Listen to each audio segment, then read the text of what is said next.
Some Perceptions About Life. Xiefeng. January 23, 2018. Everyone's present must be accumulated from their past in speech, behaviors, and performances. Everyone's speech, behavior, and performance are absolutely determined by his inner world. Everyone's inner world is absolutely determined by his upbringing, cultivation, and self-restraint. Everyone's upbringing, cultivation, and self-restraint are absolutely determined by his beliefs and ideals. It is inferred from this that the path of life is determined by one's beliefs and ideals. To build the international family, I recently contacted and observed more than 50 communities in the United States and Canada. I also contacted communities in Japan and Portugal. I discovered many interesting phenomena. First, when something beautiful suddenly came, people would always doubt its pure beauty. Instead of embracing it boldly, people deliberately reject it. Secondly, everyone has beautiful ideals, but once the ideal things do come, they are at a loss to understand them and will even resist them. Finally, in order to unite the community, the outstanding must cater to and accommodate the mediocre. Once catered and accommodated to, it is tantamount to retrogression, and retrogression is painful. From this, we found that world harmony is not achieved by morality and ideals, not by preaching and guidance, but by the advancement of science and technology, by changes in lifestyle, and by the compulsion to survive.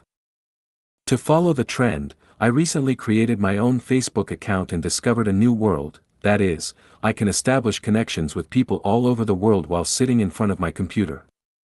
I have had friend relationships with people in dozens of countries, but I find that people are fonder of expressing themselves than paying attention to others.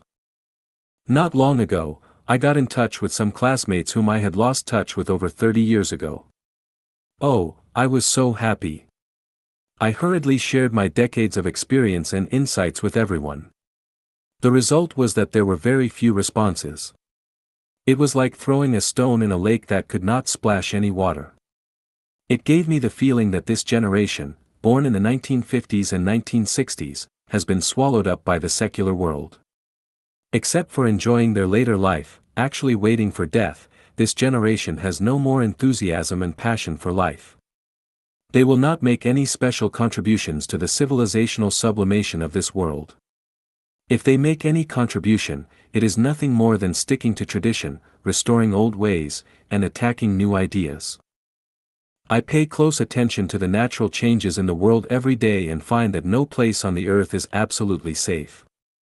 It is either severely cold or tormented by scorching heat, besieged by floods, or scorched by drought, submerged by volcanic ash, or struck down by an earthquake. It either meets with a mudslide or encounters an infectious disease. It is either scorched by wildfires or plagued by wars. It is either blown down by a hurricane or engulfed by a typhoon. It is either shrouded in smog or ravaged by pollution, and it is perilous everywhere.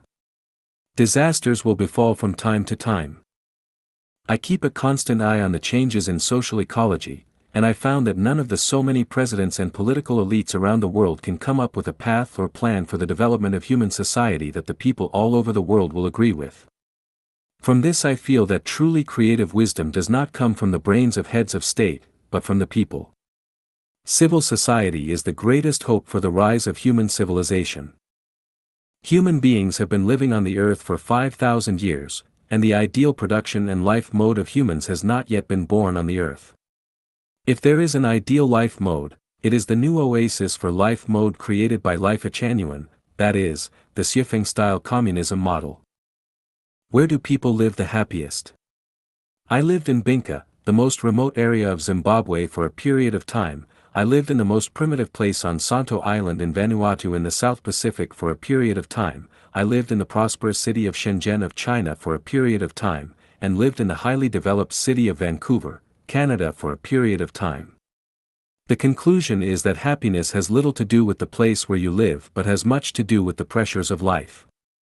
The greater the pressure of life, the less happy people will be, and the lower the pressure of life, the happier they will be. Yesterday I read the article of Zhanglang Shuhua, called The 14 Dregs Left by History in China, Rebellion Without Money, Corruption with Money. I felt that it resonated with me very much.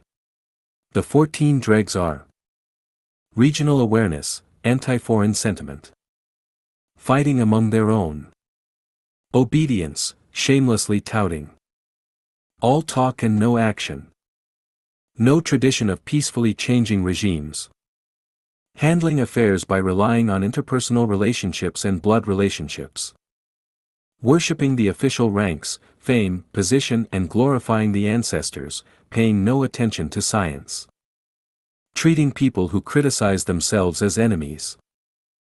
If they have no money, they will rebel, and if they have money, they will become corrupt. They can only share adversity, not peace and happiness. Regarding old and ruined cultural relics as national treasures, and not regarding talents as national treasures. Strong retro-psychology. Weak scientific thinking and strong sense of superstition. The buying and selling of official positions is popular. I have been thinking about one thing these days. Everyone wants to live well, but after investigating history and observing the status quo, we must ask, how many people have lived an ideal life? From the emperor and president to the common people, from historical celebrities to current stars, from high-ranking officials and billionaires to workers, peasants and peddlers, from experts and scholars to illiterates and thieves, from African blacks to European and American whites and to Oriental yellow people, very few people have lived in happiness on their own.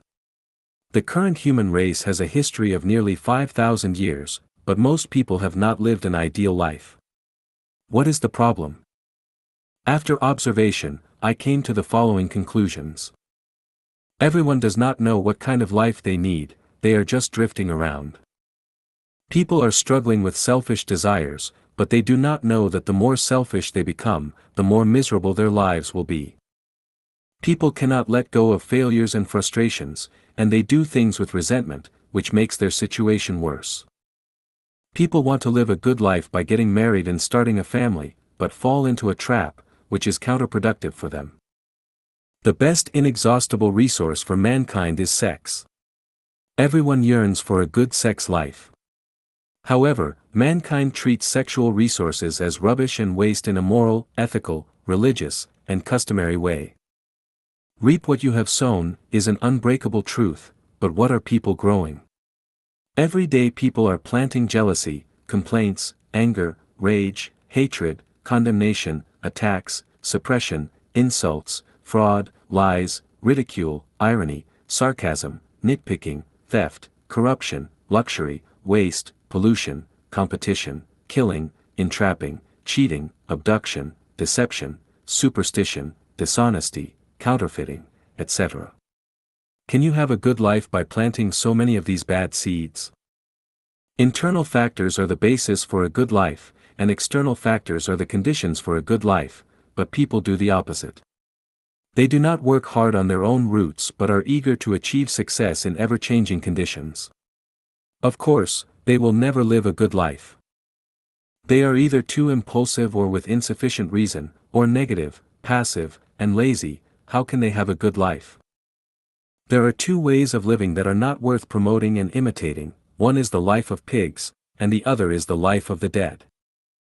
The life of a pig is like this: every day they enjoy themselves leisurely without worrying about eating or drinking. When they are happy, they will play in a mud puddle mixed with rain and excrement, roll around and hum a bit.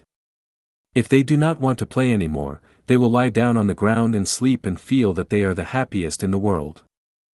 The life of the dead is like this: living in a well-decorated room, not afraid of smog, not afraid of wind and rain, regardless of the changes in the world, regardless of human suffering, not worried about the broiling of the sun, not worried about the cold, no enthusiasm, no passion. Even if they see another's fine piece of writing, they do not give any praise or encouragement, they do not even give a like.